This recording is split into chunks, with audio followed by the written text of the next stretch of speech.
Hey everybody, welcome back to another show. This is the midweek show, and we're going to talk a little bit about, well, what the heck are the Feds doing? They're raising rates again. Actually, we predicted that. And if you watched last week's show, so they're going to raise it more than likely 50 basis points. That is 0.5%. So remember, when the Feds raise rates, but lenders on a daily basis, lend to each other.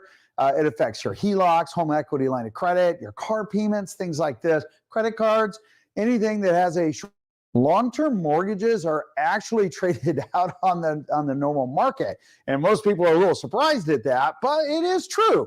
So if you take a look at your bonds, monitor your 10-year treasury because they're a pretty good metric. They're pretty consistent, not exactly 100%, but very consistent. And then, of course, which that's what mortgages are.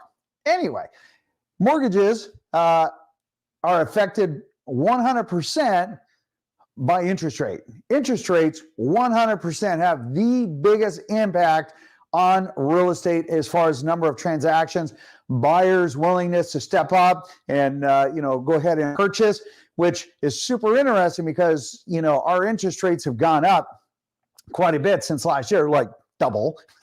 But here's the thing, buyers are still out drawing down inventory every single day. You might say, well, what does that mean? Well, we're going to get into that, and then we're going to do a quick recap. So first of all, make sure subscribe and share. Smash that subscribe button, because what this does is it allows everybody else in the metrics, because it's free, there's no selling here, it just allows people that are looking at buying or selling a home really good information. That's it. Simple as that. Share it with people that you like. Don't share it with people you don't like. Just kidding. Anyway, let's do this. Let's get our show on the road here, and let's talk a little bit what's going on. Now, you probably can tell I just have on today. And some people are like, well, you have different backgrounds and whatnot. I do. And I thought today midweek, it's Wednesday, we're coming up on St. Patrick's Day. I'm getting a head start, so I'm having my green screen behind me. All right, so let's get on here. So when we come back and we take a look at what is just happening with our 7-day running average. Now look, we have 656 homes that actually came on market on an average of our last 7 days. Now look at this though, 1,288 homes actually came off. So again, for every home that is coming on market, we're taking 2 homes off the market. 7 sold, which is it's already, it's still lagging a little bit. Not horrible. I mean, for heaven's sakes, we did double our interest rates. But when you take a look at our next slide, as our chart shows, the dark green are homes that have sold. Light green is our inventory, okay? So when we look at what we have year over year, year to date, look at that. So we're down to 6,340 homes. Basically, we have 75, let's call it 76% more homes on market today than what we had last year. But wait a second. Last year, we had 7 days of inventory, 10 days of inventory. We went 2.3 months of inventory in October, November, and we have dropped that down to 1.6 months of inventory. We continue to drop that down. In fact, these numbers, they're going to be really well balanced come April, May, because last year, that's when interest rates really started taking a jump and buyers started pulling back. And now buyers are understand our market is still doing actually quite well. When you look at some of the reports that talk about on a national level, and there's a couple of metrics in here on the national level, altogether, yes, we are seeing some price softening. That is a given, okay? But funny enough, of the 8 offers that we wrote last week, every single one of them was multiple offers. Every single one, not one, all of them. Even the homes that we listed had multiple offers on each one of them.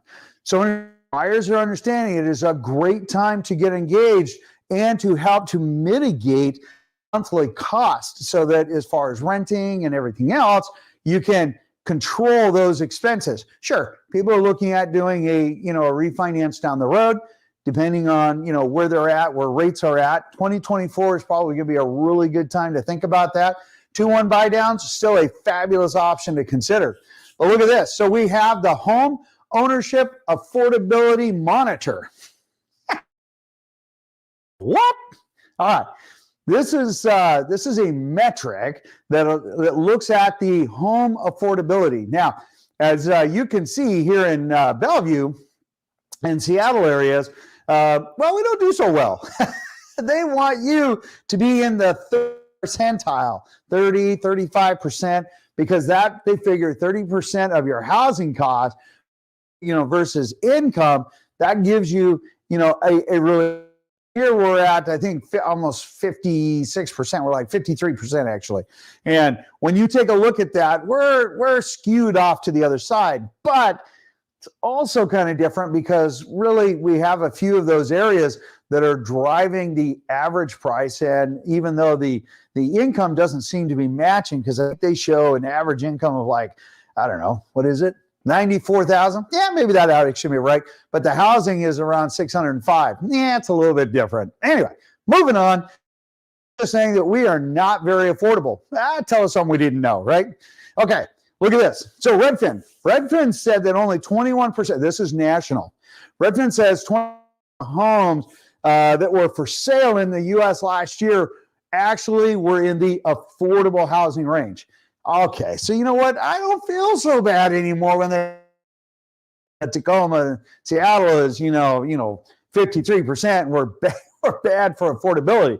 Heck, only 21% of the homes nationwide actually were considered affordable. So yeah, I think we're on par with everybody else. Really, at the end of the day.